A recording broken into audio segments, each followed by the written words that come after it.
maninhos e maninhas, tudo bom com vocês? Eu sou a Flower, de novo visual, né? Cabelo lindo. E o vídeo de hoje é sobre lettering. Então, galera, eu abri uma caixinha de perguntas lá no meu Instagram, @afloweroficial. Se você ainda não me segue, você tá errado, mas você pode corrigir o seu erro me seguindo lá agora.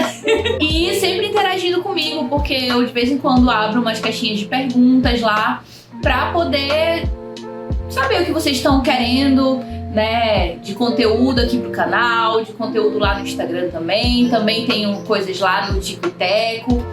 Então, e todos os canais é a Flower Oficial.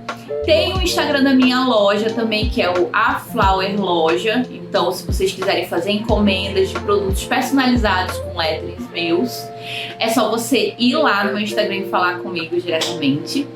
E sem mais delongas, eu vou estar respondendo aqui perguntas que foram feitas lá no meu Instagram e algumas também que eu mesma estou sugerindo, de quando eu tava dando oficinas e cursos de lettering, sempre tinha muito essas perguntas e tal. Então vamos lá para a primeira pergunta. A pergunta que mais me fazem, que gera realmente dúvida e que eu também tinha muita dúvida no início, quando eu comecei, era qual era a diferença de caligrafia para lettering. E a principal diferença é que na caligrafia é um treino que você faz com a sua mão para você fazer uma escrita bela, que é a caligrafia. E ela tem a principal característica dela é deixar a marca no papel de acordo com o tipo de caneta, de pincel, de material que você está usando. Então, se você está usando uma caneta de ponta chanfrada, logo a sua escrita vai ter um registro que seja de uma caneta de ponta chanfrada. Você não vai estar necessariamente criando aquele registro, aquele desenho, aquela forma. Que aí, se você estiver criando, você vai estar fazendo lettering. Porque o lettering nada mais é do que o desenho de uma letra. Então a gente pode desenhar a forma de uma letra escrita com uma caneta chanfrada, por exemplo. Mas quando você faz a caligrafia, você usa a própria caneta para deixar esse registro no papel ou na superfície que você estiver usando. Então esse é a principal diferença. Você pode usar canetas de caligrafia para fazer lettering? Sim, só que você vai estar desenhando uma letra, você não vai estar fazendo direto o registro, porque se você estiver fazendo direto o registro, com esses contrastes também, que é uma coisa muito característica da caligrafia, é o contraste, onde uma é mais grossa e a outra é mais fina, se você estiver fazendo isso direto, é caligrafia. E se você estiver fazendo isso construído, desenhado, né, criando esses contrastes de uma forma que você esteja desenhando isso, aí é lettering. Ficou fácil de entender? Deu pra entender? Se não deu pra entender, coloca aqui nos comentários. Eu não entendi, explica melhor, ou faz alguma pergunta mais específica sobre isso, que aí eu respondo num outro vídeo. Vamos pra segunda pergunta. Essa também foi uma pergunta lá no meu Instagram, que é muito comum também de se fazer, principalmente para quem tá começando no lettering, né? Quais são os materiais que eu preciso para começar? Os materiais necessários para você fazer um lettering, quando você está iniciando, os materiais básicos são esses: borracha, um lápis ou uma lapiseira e um papel. E pode ser um papel sulfite mesmo, comum, que é o mais encontrado, o mais fácil de achar e é mais econômico também. Pode ser folha branca, pode ser papel reciclado também, se você, né, quer contribuir com o meio ambiente.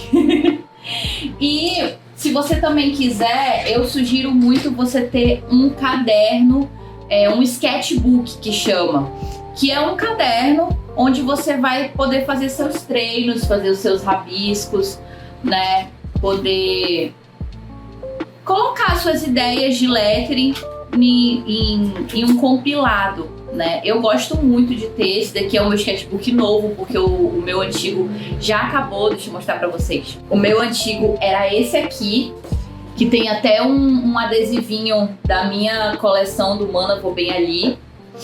E ele também já acabou. E se vocês quiserem, deixem aqui nos comentários que eu posso fazer um tour por esse sketchbook aqui, que já acabou, para vocês verem os meus processos criativos e tal. É muito bom ter isso, porque você consegue ver os seus avanços, você consegue ver o quanto você está amadurecendo na arte e as diversas técnicas que você pode ir testando. E eu recomendo que seja de umas folhas um pouco com uma gramatura maior. Para você iniciar mesmo, um sulfite, isso daqui que eu falei, borracha, lápis e um sulfite tá ótimo. Mas se você for comprar um sketchbook, eu sugiro que você compre um sketchbook com uma gramatura um pouco maior, a partir de 90 gramas, 120 gramas. Ou se você quiser testar até com aquarela em algum momento, é legal ter um de 300 gramas. Porque aí vai ser bem resistente, a água não vai se desfazer o papel, né? Vamos pro próximo. Essa daqui é boa também. Quando você já tá fazendo alguns rascunhos de lettering, quando você já tá treinando mesmo, querendo, né, aprender mais sobre essa arte, e você não consegue deixar o seu lettering centralizado, né, colocar ele bem no meio da folha. Eles ou ficam um pouco mais pro lado, mais pro outro, ou mais para baixo, ou mais para cima. E como deixar esse lettering mais centralizado e até as palavras não ficar... Tipo, você começa com uma palavra numa espessura aqui, as letras numa espessura, e aí quando vai chegando aqui você vai ter que diminuir a espessura da letra porque tá acabando o papel. Gente, não! Para você deixar o lettering centralizado, para você fazer com que as letras fiquem equilibradas de espaçamento e de tamanho, você tem que fazer uma grid. Não tem para onde correr. Tem os alunos, às vezes, eles querem fazer logo de uma vez só. E não vai, gente, não vai. Até nós que já temos mais experiência, eu já trabalho com lettering há anos, acho que desde 2017 eu já trabalho com lettering, assim. Comecei lá e depois fui trabalhando com isso. Eu até hoje faço linhas guias, faço grid, porque precisa, é isso que vai dar estrutura, é como se fosse o esqueleto da tua arte, do teu lettering. Se tu não faz isso, muito provavelmente vai dar ruim. Ou a não ser quando também você já tem muita experiência e é como se tu já tivesse uma memória assim e tal, e aí tu já consegue fazer às vezes de olho mesmo, olhando pro espaço que tu já tem, e aí tu já faz. Uma coisa que eu faço muito é de contar as letras também. E aí, quando eu não consigo fazer uma linha guia, né, ou não tenho tempo, porque, por exemplo, tem alguns eventos que eu faço que eu preciso fazer arte na hora, né? Então, o que eu faço? Eu conto as letras e aí eu traço só uma cruz assim no meio, que é a minha única linha guia, é uma cruz assim, para eu poder saber o centro do espaço onde eu vou estar fazendo a arte. E eu conto as letras. Então, se a letra ela tem uma quantidade, se a palavra tem uma quantidade de letras ímpar, eu pego a letra do meio, né? E eu já coloco ela primeiro. É uma parada assim que já é um pouco mais avançado, né? Pra você também saber o equilíbrio de voltar. Porque eu começo pelo meio e aí eu vou escrevendo as próximas letras e depois eu volto do meio para trás. Então tem que ter uma certa experiência fazendo isso, porque também quando você faz essa volta para trás, pode acontecer de as letras ficarem um pouco mais achatadas ou com espaçamento menor. Então isso é com um pouco mais de prática. Então o que eu recomendo? Sempre façam linhas guias, sempre façam grid, faz a cruzinha no meio, faz o molde de todo o teu lettering. Eu quero que essa palavra seja mais curvada. Faz o arco, faz o desenho do arco e coloca as palavras dentro do desenho do arco. E não tem pena de apagar. Vai errar, não vai ficar perfeito, aí vai apagar, vai fazer de novo. É assim. Se não tiver isso, você não vai aprender e não vai conseguir realmente desenvolver um trabalho muito bom, um trabalho com uma parada visual bem conceituada, entendeu? É isso, vamos para a próxima pergunta. Tenho dúvida no sombreamento, queria ideias para fazer vários sombreamentos.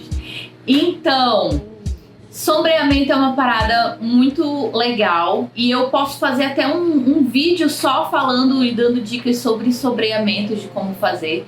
Mas uma dica de quando você for fazer sombreamento numa letra é que você precisa pensar como se fosse um objeto 3D mesmo. Então, quando um objeto tá aqui e a luz ela vem desse lado para cá, a sombra vai vir do lado oposto para cá, no mesmo ângulo. Então, quando você estiver desenhando no papel, como eu estou mostrando aí, você vai fazer esse ângulo. Se a luz está vindo desse lado, você vai projetar a sombra do outro lado no mesmo ângulo. E aí você vai fazer o comprimento dessa sombra dependendo da proximidade de luz que você está imaginando que chega nessa letra. Então, se a luz está muito próxima do objeto, a sombra dele vai ser mais curta e mais dura, vai ser menos espessa. Se a luz está vindo de longe, então essa sombra ela pode ser maior e vai ser mais espessa, vai ser mais expandida. Isso que eu tô falando eu não tô tirando da minha cabeça, eu não inventei isso. Isso é física, eu acho. Você pegar um objeto, colocar uma luz em cima dele muito de perto, você vai ver que a sombra vai ser muito dura. Ó, dá pra ver aqui na minha mão. E quanto mais eu fico longe, ó, como a sombra se expande. Estão vendo aqui na minha mão? Eu tô longe e a sombra tá bem expandida. Eu chego perto, a sombra fica mais dura.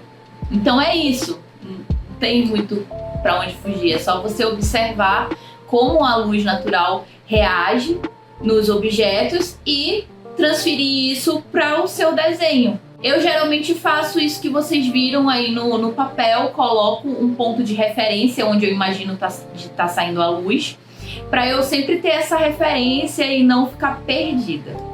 Então vamos lá. Mas eu pretendo fazer um outro vídeo, eu acho que vou fazer um vídeo só fazendo desenhos de sombra e tal, dando ideias, que aí vai ser bem legal. Próxima pergunta. Como definir a hierarquia certa do meu lettering? Gente, isso daí é interessante. Porque, como assim hierarquia certa, Amanda? Quando você vai estar escrevendo, você vai estar desenhando uma frase de um lettering, existem palavras nessa sua frase que precisam ter mais destaque ou que vão ter mais destaque do que outras, porque é o que você está querendo hierarquizar na informação. E isso é uma parada que a gente vê muito na tipografia. Quando a gente estuda tipografia, a gente vê muito isso de quando você vai fazer alguma composição tipográfica, de você ver qual a hierarquia da informação, até em disposição de layouts, tanto para fazer capas de livros quanto para fazer posts em redes sociais. Você tem uma hierarquia de informação, aquilo que você quer que a pessoa veja primeiro, depois isso e depois isso. E essa hierarquia, ela pode ser definida por peso, que no caso é o quão grossa é a estrutura da letra. Então, quanto mais grossa, mais pesada e mais ela chama atenção. Isso pode ser definido também por tamanho, porque ela pode ter um peso grande, mas está num tamanho pequeno, então ela não vai chamar tanta atenção quanto se ela tivesse num tamanho maior, né? E aí você pode definir hierarquia através de tamanho, por peso, por cor, porque também dependendo de como você está fazendo o seu layout, se você colocar uma palavra de uma cor vermelha e as outras de uma cor, um bege, um rosa bebê, uma cor mais clara, aquela que está em vermelho, ela vai se destacar. principalmente se ela tiver um tamanho maior também. Então, tudo isso você tem que estudar para você pensar em hierarquia da informação, para que o seu lettering passe a mensagem que você quer que passe. E é importante você ter cuidado que quando você vai dar destaque para alguma palavra, alguma coisa, você tem que ver se ainda está fazendo sentido com a mensagem, porque você pode destacar palavras dentro da tua frase que, quando você lê só essas palavras destacadas, pode trazer um significado completamente diferente do que quando você lê completo. Então tem que ter cuidado com isso também, preste atenção. Sempre quando você for destacar, leia só as palavras em destaque e vê se ainda está passando a mesma mensagem que a frase por completo quer passar. Porque se não tiver, isso pode ser um problema na sua composição. E vamos para a última pergunta, porque esse vídeo já tá ficando grande. Então eu acho que eu vou fazer uma parte 2, vou fazer uma segunda caixinha também de perguntas lá no meu Instagram sobre isso, se vocês quiserem.